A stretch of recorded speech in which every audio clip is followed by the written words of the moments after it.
जय हिंद दोस्तों। तो हम देखेंगे आज युद्ध के बारे में। युद्ध एक पक्ष और विपक्ष के बीच लड़ा जा रहा है। अगर एक मैटर और एंटी मैटर आपस में जब टकराए हैं तो एक पृथ्वी का निर्माण किया, और पृथ्वी के निर्माण के बाद ही हमारा एक सबसे बड़ा जो कॉन्टिनेंट है, एशिया कॉन्टिनेंट, उसका निर्माण हुआ। और उसी में हमारा जो एशिया कॉन्टिनेंट है वहाँ पर युद्ध हुए और कई तरह के युद्ध हुए। इसमें सबसे बड़ा युद्ध माना गया जहाँ पर सबसे ज़्यादा हत्या हुई, वर्ल्ड वार फर्स्ट में हुआ। इसके बारे में हम आज यहाँ पर पढ़ेंगे। तो वर्ल्ड वार फर्स्ट को देखा जाए तो 28 जून 1914, यानी 28 जून 1914 मैं यहाँ पर लिख दे रहा हूँ आपके रिमेंबर के लिए। 28 जून JUNE 1914 1914। इस समय इस डेट को रिमेंबर रखिएगा कि हिस्ट्री में, इतिहास में डेट का होना बहुत ही आवश्यक है, इम्पॉर्टेंट है। और 28 जून 1914 में इस मतलब वर्ल्ड वार फर्स्ट का स्टार्टिंग हुआ। इसमें कई तरह की कंट्रियों ने रोल प्ले किया। इसमें कुछ कंट्रियाँ ऐसे जो यहाँ पर लिखी हुई हैं उनका बहुत बड़ा रोल है। जैसे कि यहाँ पर हो गया Austrian Hungary empire, Russian empire, German empire, Ottoman empire, United Kingdom and France. ये कंट्रीज थी, इनका बहुत बड़ा रोल हुआ। और उस समय क्या था, अंटिल 1800 के आसपास सेंचुरीज में, उस समय सभी कंट्रीज थी पूरी तरह मोनार्की थी। और मोनार्की होने के कारण वहाँ पर एक ही लोगों का राज चलता था जो कि राजा था, और राजा ही पूरे देश पर कब्जा करता था और चलता था। अगर देखा जाए तो उसमें केवल 3 ही कंट्री थी जो कि डेमोक्रेसी उस समय तक हो गई थी, जिसमें से एक आता है फ्रांस, स्विट्जरलैंड और सन मरीनो। अगर फ्रांस का एग्जांपल देखा जाए तो फ्रांस क्या था, हमने 9th में पढ़ा होगा, 9th स्टैंडर्ड में, कि जो फ्रांस था वो फ्रेंच रिवॉल्यूशन के दौरान आज़ाद हो चुका था और डेमोक्रेटिक कंट्री बन चुका था। अब देखा जाए तो हमारे जो ये ऑस्ट्रियन हंगरी है और ओटोमन एम्पायर है, इन दोनों ने ओटोमन एम्पायर का जो ये बोस्निया हर्जेगोविना से बहुत अच्छा कनेक्शन है। जो ऑस्ट्रियन हंगरी एम्पायर है इस पर कब्जा करना चाहता था। तो इस कब्जे के बीच इन दोनों के बीच एक छोटा सा युद्ध हुआ, लेकिन इस युद्ध को शांत करते हुए एक ट्रीटी ऑफ बर्लिन साइन की गई। इसमें कहा गया कि जो ओटोमन ये ऑस्ट्रियन हंगरी एम्पायर है वो एज ए एडमिनिस्ट्रेशन रीजन पर इस पे मतलब उसका कब्जा तो रहेगा, लेकिन पूरी तरीके से कब्जा ओटोमन एम्पायर करेगा। लेकिन नहीं, ऐसा नहीं होता है। इतिहास में ये नहीं दर्शाया गया है। 1908 में क्या हुआ, 1908 में ऑस्ट्रिया हंगरी ने एम्पायर ने इसके ऊपर वार डिक्लेयर कर दिया और इसको अनेज कर लिया। और इसको देखते हुए जो है कि इसकी जो सबसे नेबरिंग कंट्री है सर्बिया जो है ये कंट्री, उससे गुस्सा मतलब वो थोड़ा अपने आप में एक गुस्सा आ गया और उसने कहा कि मतलब इस कंट्री को तुम अनेक्स कर रहे हो क्योंकि मेरी स्लेविक कंट्री मतलब स्लेवी के फॉर्म में आती है। अभी बताऊंगा आगे स्लेवी क्या होता है। तो बोस्निया हर्जेगोविना जो है वो ऑस्ट्रिया हंगरी कैच कर लेता है। वैसे तो सर्बिया जो है बोस्निया हर्जेगोविना का ज्योग्राफी तो कनेक्टेड है, मैप में देखा जाए ज्योग्राफी कनेक्टेड है, बट इसके साथ साथ वो एथनिक से भी कनेक्टेड है। एथनिक, यहाँ वर्ड है एथनिक। एथनिक का मतलब क्या होता है? एथनिक एक भावना हो, एक भावना दर्शाता है। अगर इजली भाषा में देखा जाए तो एक भावना होती है, फीलिंग होती है, क्योंकि हम लोग क्या होती है जैसे कि अपने इन लोग की फीलिंग इजली देखा जाए तो एथनिक जो था उसमें इन लोग की ये फीलिंग थी कि हम स्लेव्स हैं। और ये बोस्निया हर्जेगोविना के भी एक अपना स्लेव्स की तरह यहाँ पर लोग जो थे वो अपने आप स्लेव मानते थे, और यही सब लोग अपने आप को साउथ स्लेव की तरह बुलाते थे। और साउथ से बुलाने के कारण ही इन लोग मतलब अपने आप में एक अच्छा खासा रिलेशन था, और इसीलिए ऑस्ट्रिया हंगरी एम्पायर जब इसको अनेज किया तो एंग्री मतलब थोड़ा एग्रेसिव हुए। और आगे देखा जाए तो कुछ समय बाद जो ये अपनी कंट्री क्या नाम है इनका, ऑस्ट्रियन हंगरी एम्पायर है, यहाँ का जो किंग है, यहाँ का रूलर था उस समय, किंग कहलाएंगे क्योंकि मोनार्की सिस्टम चल रहा था। और उसके कारण देखो अब जो ऑस्ट्रिया हंगरी के रूलर थे अरहेंटल, उनका नाम था अरहेंटल, उन्होंने रसिया एम्पायर है उससे कहा कि क्या नाम है ना, मेरे को ये चाहिए सर्बिया, क्योंकि इसने तो बोस्निया पर कब्जा कर लिया था, अब चाहिए सर्बिया, क्योंकि सर्बिया इसमें इन्वॉल्व हो रहा था, टांग लगा रहा था, इंटरफेयर कर रहा था। और इस इंटरफेयर के चलते ऑस्ट्रिया चाहा कि इसको भी मैं हटा दूँ रास्ते से, इस पर अनेज कर लूँ, और रसिया एम्पायर से ये बात कहा। तो रसिया एम्पायर ने क्या किया, रसिया एम्पायर के समय से रूलर इजवोल्स्की नाम था उनका, इजवोल्स्की ने अरहेंटल से कहा कि क्या है ना, मैं इसमें इंटरफेयर नहीं करूंगा, सर्बिया तुम मैनेज करो, मैं इंटरफेयर नहीं करूंगा, लेकिन मेरे को उसके बदले चाहिए एक सी, ब्लैक सी, बस चाहिए नहीं इसको, ब्लैक सी क्या नाम है उस स्टेट दर्शाता है। मैं आपको इजीली बता दूंगा कि जो ब्लैक सी है उसके नीचे एक पड़ता है part, state of Bosporus, state of Bosporus. ये जो स्टेट ऑफ बोस्पोरस है उसके नीचे एक और पार्ट पड़ता है सी ऑफ मरमर। सी ऑफ मरमर, ये तीन चीजें पार्ट जो है इसके बीच में एक पड़ता है ये स्टेट ऑफ बोस्पोरस। इसमें ये इस्तांबुल को भी दो पार्ट में डिवाइड करता है। इस्तांबुल यहाँ पर एक एरिया है, मैप में आपको मिल जाएगा। इस्तांबुल एरिया को दो पार्ट में डिवाइड करता है। स्टेट ऑफ बोस्पोरस जो कि कहलाएगा, उसको चाहा था रसिया एम्पायर को ये जगह चाहिए था। इसके लिए उसने ऑस्ट्रिया हंगरी से डिमांड किया और इसके बदले उसने कहा कि मैं इसके बदले आपको ये दूंगा या सर्बिया पार्टी करिए, मैं इसके बीच में इंटरफेयर नहीं करूंगा। ये डिमांड जो है ऑस्ट्रिया हंगरी ने के द्वारा एक्सेप्ट कर लिया गया कि ठीक है, हम आपको स्टेट ऑफ बोस्पोरस दे देंगे और आप हमें सर्बिया पर अटैक करेंगे तो आप इंटरफेयर नहीं करेंगे। लेकिन यहाँ तो सब सही था, लेकिन ऑस्ट्रियन हंगरी को इस पर ट्रस्ट नहीं था, भरोसा नहीं था। भरोसा आज किस पर होता है, 2023 का जमा चले तो भरोसा नहीं था। तो इसने अपने जर्मनी, इसके पड़ोसी देश था जर्मनी, उससे बात किया, क्या भाई ना मैं जो हूँ सर्बिया पर अटैक करने वाला हूँ, सर्बिया पर अटैक करूंगा तो तुम क्या मेरा साथ दोगे? क्योंकि रसिया का मेरे भरोसा नहीं है, वो मैं सर्बिया पर अटैक कर जाऊंगा तो रसिया भी मेरे से अटैक करने आ जाएगा मेरे ऊपर, तो मैं अकेला पड़ जाऊंगा। क्या तो जर्मनी तुम मेरी मदद करोगे? जर्मनी सीधा बोल दिया, क्योंकि इन दोनों के बीच एक अच्छी खासी दोस्ती थी और उसने कहा ठीक है, मैं आपका बहुत ओल्ड फ्रेंड हूँ, मैं आपका मदद करूंगा। ठीक है, यहाँ तो सही था तब। अब रशियन एम्पायर जो था उसने भी ये चीज देखा और उसको देखते उसने कहा फ्रांस से, फ्रांस भी इसका थोड़ा एक अच्छा खासा, मतलब उनके बीच में एक अलायंसेस भी साइन होती हैं, उसके देखेंगे बाद में बात करेंगे। तो ये फ्रांस जो है इससे कहा कि क्या तुम मेरी मदद करोगे कि इन दोनों के बीच में एक अच्छा खासा रिलेशन हो गया और ये सर्बिया पर अटैक करने वाले हैं, तो क्या तुम मेरी मदद करोगे? तो उसने कहा ठीक नहीं, मेरे को मदद नहीं करना, क्योंकि मैं क्यों इंटरफेयर करूँ इस समय, आप अपना इधर लड़िए, अपना नुकसान करिए, मैं अपना नुकसान नहीं करने आऊँगा, इसमें कोई मुझे खास प्रॉफिट नहीं होने वाला। तो रशिया था अपना चुपचाप बैठ गया और ऑस्ट्रिया हंगरी एम्पायर जर्मनी भी चुपचाप, यहाँ पर सब कुछ शांत चल रहा था, यहाँ पर सब शांत हो गया। लेकिन अभी जो बोस्निया है ये इसके कब्जे में है और कब्जे में होने के कारण ये शांत नहीं बैठ सकता था। कोई भी इंसान, कोई भी पक्षी अगर पिंजरे में रहेगा तो वो शांत नहीं बैठेगा, वो फड़फड़ाएगा और फड़फड़ाने की वजह से अब यहाँ से एक वर्ड आता है द असैसिनेशन ऑफ फर्डिनेंड। अब ये जो असैसिनेशन ऑफ फर्डिनेंड है, अब द असैसिनेशन ऑफ फर्डिनेंड है, अब इसके बाद में किसमें क्या था, जो बोस्निया है, जो बोस्निया कंट्री है, वो क्या नाम है, मतलब अपने आप को फ्रीडम करने के लिए वहाँ पर जो लोग थे आपस में ही मतलब अपना एक यूनाइटेड बनने लगे, अपना उन लोगों के अंदर यूनिटी की भावना आने लगी। तो उन लोगों ने यूगोस्लाविया नामक, सॉरी यहाँ पर यूगोस्लाविया नहीं, यूगोबोस्निया होगा। आप कहेंगे यूगोस्लाविया क्या होता है? यूगोबोस्निया क्या था, मतलब कि पार्टी बनाई अपनी, यूगोबोस्निया मिलकर अपने पार्टी में, जिसमें ढेर सारे मतलब यहाँ के बोस्निया के लोग थे, यंग लोग थे, वही मिलकर यूगोस्लाविया बनाए। अब यहाँ यूगो का मतलब होगा साउथ, यूगो का मतलब होगा यूगोस्लाविया, बता दे रहा हूँ यूगोस्लाविया, सॉरी यार, स्लाविया नहीं बोस्निया होगा। यूगो का मतलब होगा साउथ, क्या मैंने बताया था, साउथ स्लेविक अपने आप को बुलाते थे वो लोग, इसलिए यूगोस्लाविया होगा और यूगोबोस्निया होगा स्लाविया। यूगोबोस्निया जो होगा, इन्होंने अपनी एक पार्टी बनाई, यंग लोगों ने मिलकर बोस्निया में यूगोबोस्निया का निर्माण किया और यही लोग मिलकर यूगोस्लाविया बनाने का मतलब सोच रखते थे कि हम एक यूनाइटेड, मतलब सर्बिया और बोस्निया मिलकर, दोनों कंट्रीज मिलकर एक अपना अखंड नेशन बनाएंगे जो कि यूगोस्लाविया कहलाएगा। अब यहाँ यूगोस्लाविया की बात आई, यूगोस्लाविया बनाएंगे, क्योंकि स्लेव वर्ड का रूट वर्ड है स्लेव, यूगोस्लाविया ये बनाएंगे। ठीक है, तो यूगोबोस्निया मिलकर यूगोस्लाविया बनाएंगे, जो कि अखंड नेशन किसका होगा, अपने सर्बिया का और बोस्निया का होगा। और इसके देखते हुए यहाँ तो सब ठीक था, और अखंड ऐसा नहीं कि यूगोस्लाविया नहीं बना, यूगोस्लाविया बना भी, लेकिन बाद में आके टूट गया। ठीक, ये तो उनके अंदर की बात होगी। लेकिन अगर देखा जाए तो 28 जून, अब बात आती है 28 जून 1914 की, 28 जून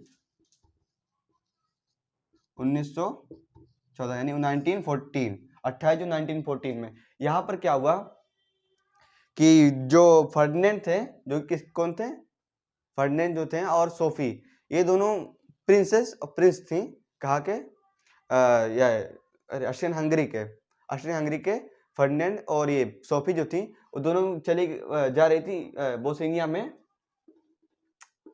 उसने क्या टेरिटरी थी वहां पर यात्रा के लिए, जो कि इंग्लिश यात्रा के लिए, सॉरी हिंदी यात्रा के लिए एज अ हिंदी यात्रा जो होता है, मतलब हिंदी ट्रेवलिंग के लिए निकल रहे थे, लेकिन उनका हिंदी यात्रा इंग्लिश यात्रा में चेंज हो गया, क्योंकि यूगो बोस्निया के 6 रिवोल्यूशनरी थे, वो मिलकर इनको रास्ते में ही ऊपर बॉम्ब थ्रो कर दिए, जो कि लकीली क्या हुआ, फॉर्चुनेटली क्या हो गया, जो बॉम्ब था इससे टकराकर उस रोड पर चला गया, इससे 20 लोग घायल हो गए, लेकिन जो ये प्रिंस और प्रिंसेस थी ऑस्ट्रिया हर्जेगोविना की, वो बच गए, सेव हो गए। और ऐसा देखते हुए इसने, जो वहाँ के प्रिंस थे, अरे अरे क्या नाम था इनका, फर्डिनेंड, उन्होंने क्या किया, तुरंत से मतलब शौक होकर कैंसिल करवा दिया कि नहीं ऐसा नहीं होता, अरे हम आपके यहाँ मतलब आपके देश में आए, बोस्निया में आए, और आपने हम लोग बम के साथ हमारी स्वागत किया।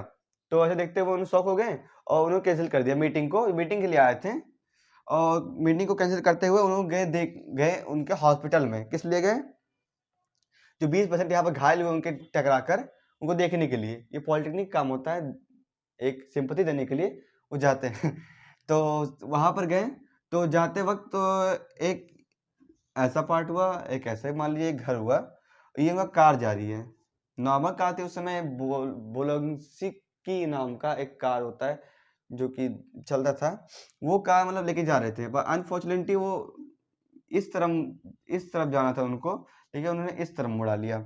लेकिन ये इसी समय इनको एक फीलिंग हुआ, आभास हुआ कि क्या नाम है, यहाँ पर उनके 5 फीट की दूरी पर 5 फीट की दूरी पर एक रिवोल्यूशनरी है, यूगो बोस्निया का रिवोल्यूशनरी है।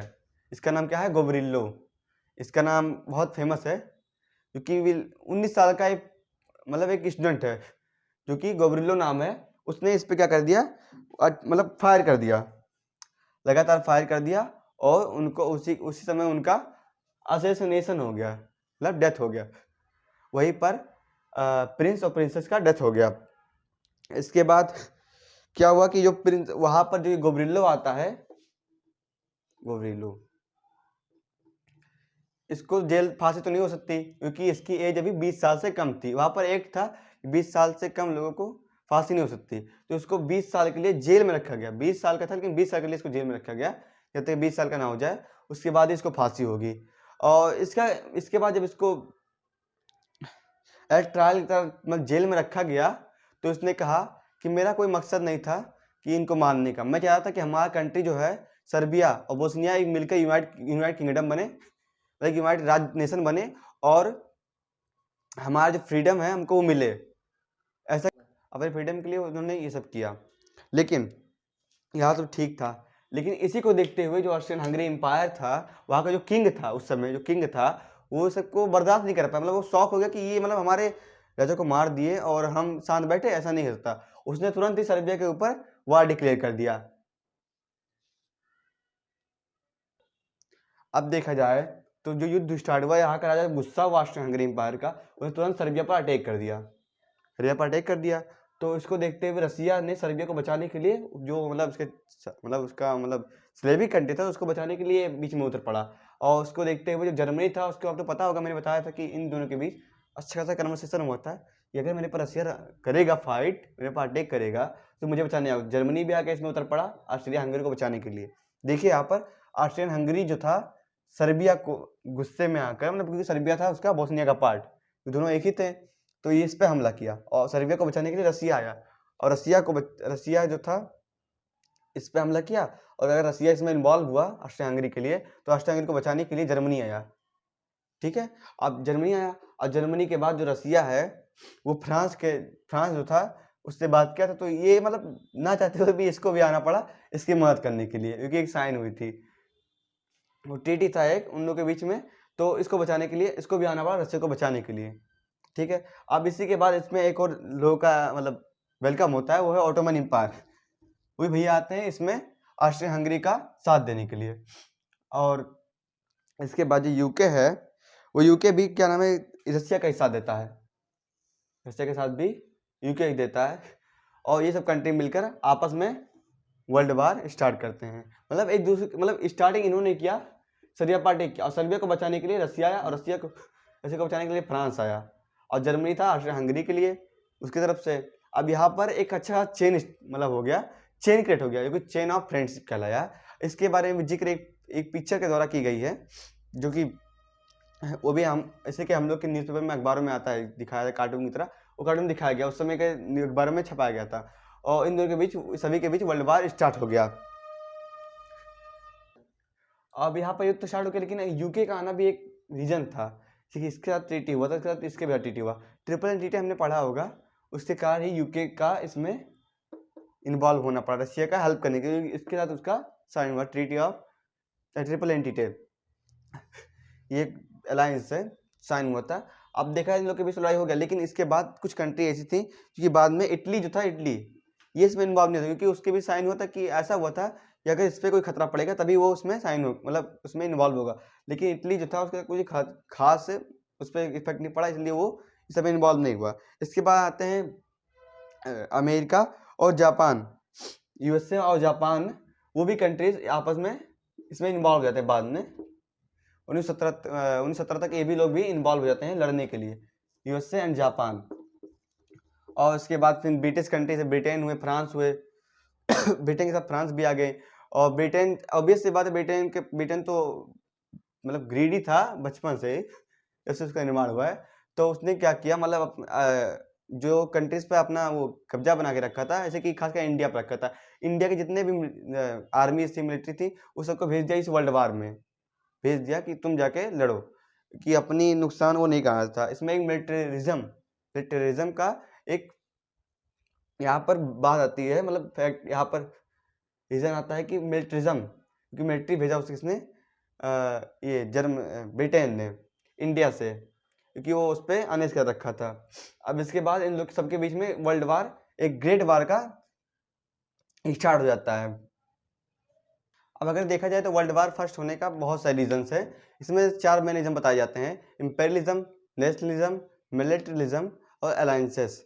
इंपेरियलिज्म में क्या होता है कि अब वो कंट्री, मतलब नेशनलिज्म अगर देखा जाए तो नेशनलिज्म पहला आता है। नेशनलिज्म देखा जाए तो मतलब अपने आप को, ये कंट्री अपने आप को ये दर्शाती है कि मैं ही सबसे पावरफुल हूँ, और इनसे दूसरी जो कंट्रियाँ होती हैं उसको नीचे दिखाया जाता है। और इसी को देखते हुए इंपेरियलिज्म का मतलब क्या होता है, इसमें क्या होता है कि मतलब नेशनलिज्म दर्शा देगा, ब्रेन वॉश कर देगा उनको कि हमारी कंट्री सबसे ऊपर है। लेकिन इसके बाद इन लोग को वर्ल्ड वार, मतलब वार में झुका जाता है कि आज ये लड़िए। उनको भेज देते हैं इंपेरियलिज्म से, मतलब सजा के कि तुम वर्ल्ड वार लड़ो, अपने देश के लिए लड़ो, कोई भी वार होता है तुम अपने देश के लिए लड़ो। ये होता है इंपेरियलिज्म। अब मिलिटरिज्म क्या होता है, लोग कई तरह की, मतलब अपने जो मिलिट्री होते हैं उनको फोर्स, मतलब मिलिट्री के लिए बहुत पैसा खर्च करते हैं, बहुत सारा उनको ट्रेनिंग करवाते हैं कि आप इस तरह बनिए, मतलब मिलिट्री के अंदर उनको, मतलब उसको ट्रीट किया जाता है, तो मिलिटरिज्म में आता है। उसके बाद है अलायंसेस, जो कि बहुत सारी अलायंसेस साइन की गई है। हमने देखा होगा कि अभी ट्रिपल एंटिटी हुआ, फिर त्रिपटे पैक्ट आएगा, और भी कई तरह के पैक्ट ये साइन किए जाते हैं, अलायंसेस में आता है। इसी सभी बेस पर ये वर्ल्ड वार फर्स्ट हुआ था, लेकिन इसके अलावा भी सभी वर्ल्ड वार इसी सबसे जुड़े होते हैं। एक मतलब एक इतना बड़ा वर्ल्ड वार होने का एक छोटा सा रीजन नहीं हो सकता, कोई बहुत बड़ा रीजन ही था तभी हुआ है, आपको बताया है मैंने। और अगर देखा जाए तो जो वर्ल्ड वार हुआ तो एलाइड पावर, सेंट्रल पावर के बीच में हुआ। एलाइड पावर में क्या है, रसिया आएंगे, सर्बिया आएंगे, यूएसए और फ्रांस। यूएसए का मतलब इंटरफेयर होता है 1917 में।